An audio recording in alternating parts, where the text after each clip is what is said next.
Dans le monde des mathématiques, l'intégration occupe une place primordiale. Elle nous permet de calculer l'air sous une courbe, ce qui a des applications considérables dans divers domaines comme la physique, l'ingénierie et les statistiques. Cependant, toutes les fonctions ne peuvent pas être intégrées analytiquement, ce qui signifie que nous ne pouvons pas toujours trouver une expression simple et explicite pour leurs intégrales. C'est là que l'intégration numérique entre en jeu. L'intégration numérique, également appelée quadrature, nous fournit un ensemble de techniques pour approximer l'intégrale définie d'une fonction. Au lieu de s'appuyer sur la recherche de la primitive, l'intégration numérique exploite l'évaluation de la fonction en des points spécifiques de l'intervalle d'intégration. Grâce à ces évaluations, nous pouvons approximer l'air sous la courbe avec un certain degré de précision. Bien que le concept d'intégration soit élégant et fondamental, la réalité est que de nombreuses fonctions ne se prêtent pas à une intégration facile en utilisant des méthodes analytiques. Certaines fonctions sont si complexes que leurs primitives sont soit impossibles à trouver, soit exprimables uniquement en termes de fonctions spéciales qui sont elles-mêmes coûteuses en calcul. Dans d'autres cas, nous pouvons n'avoir accès qu'à des points de données plutôt qu'à une fonction explicite, ce qui rend l'intégration analytique impossible. Les méthodes d'intégration numérique constituent une solution dans ces scénarios. Elles nous permettent d'approximer l'intégrale de toute fonction pour laquelle nous pouvons obtenir des valeurs numériques, quelle que soit sa complexité ou la disponibilité d'une expression analytique. Ces méthodes sont particulièrement précieuses lorsqu'il s'agit de données réelles, qui sont souvent bruitées et irrégulières, ce qui rend les méthodes analytiques peu pratiques ou impossibles. Pour comprendre l'intégration numérique, il est utile de rappeler le concept fondamental de l'intégration. Trouver l'air sous une courbe. Imaginez une courbe représentant une fonction f de x tracée sur un graphique. L'intégrale définie de cette fonction entre deux points, a et b, représente l'aire délimité par la courbe, l'axe des x et les droites verticales, x égale a et x égale b. Les méthodes d'intégration numérique approximent cette aire en divisant la région sous la courbe en forme plus petite, dont les aires sont plus faciles à calculer. La précision de l'approximation dépend du nombre de formes utilisées et de la méthode choisie pour approximer l'aire de chaque forme. En substance, nous échangeons l'exactitude d'une solution analytique contre l'aspect pratique d'une solution approximative qui peut être calculée numériquement. La méthode des rectangles est la méthode d'intégration numérique la plus simple. Elle consiste à approximer l'aire sous la courbe en divisant l'intervalle d'intégration en sous-intervalles égaux et en approximant l'aire de chaque sous-intervalle par un rectangle. La hauteur de chaque rectangle est déterminée par la valeur de la fonction à l'extrémité gauche du sous-intervalle. La largeur de chaque rectangle, notée delta x, est calculée en divisant la largeur totale de l'intervalle d'intégration b-a par le nombre de sous-intervalles n. Mathématiquement, l'intégrale de f de x de a à b en utilisant la méthode des rectangles avec n sous-intervalles est approximée comme suit. L'intégrale de a à b de f de x dx est approximativement égale à delta x multiplié par la somme de f de x0 plus f de x1 et ainsi de suite jusqu'à f de xn-1, où xi est égal à a plus i delta x pour i égale à 0, 1, et ainsi de suite jusqu'à n-1. Section 5. Exemple. Application de la méthode des rectangles. Illustrons la méthode des rectangles par un exemple simple. Approximer l'intégrale de f à x égale x au carré de 0 à 2 avec 4 rectangles. Delta x est égal à 0,5. f0 est égal à 0, f0,5 est égal à 0,25. f1 est égal à 1 et f 1,5 est égal à 2,25. L'intégrale est approximativement égale à 1,75. Il est important de noter qu'il ne s'agit que d'une approximation. Section 6. La méthode des trapèzes, une précision accrue.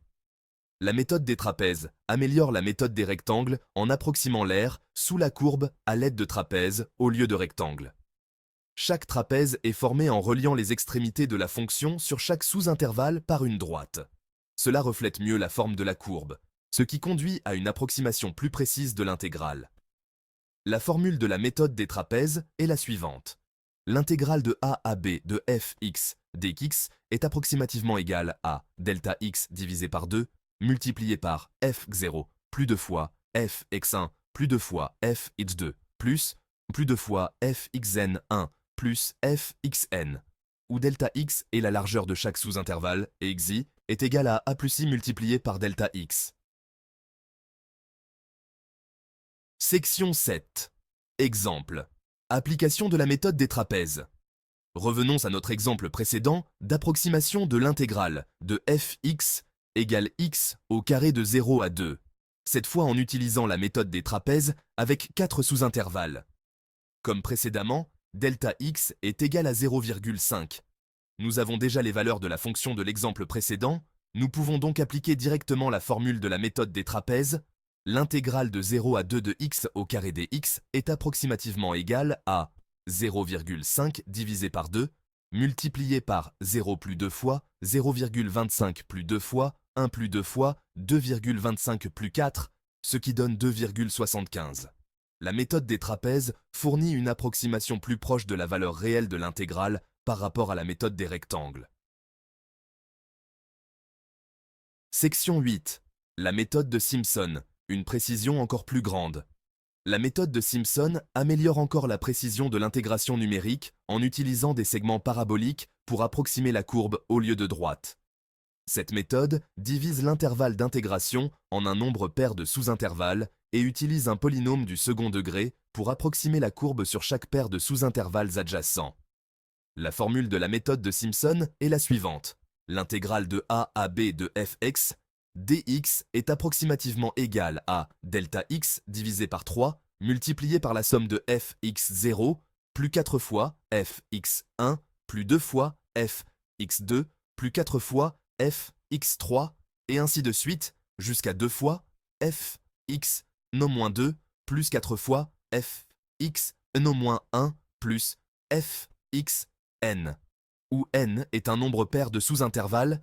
Delta x est égal à b moins a divisé par n, et xi est égal à a plus i multiplié par delta x. Section 9. Exemple. Application de la méthode de Simpson.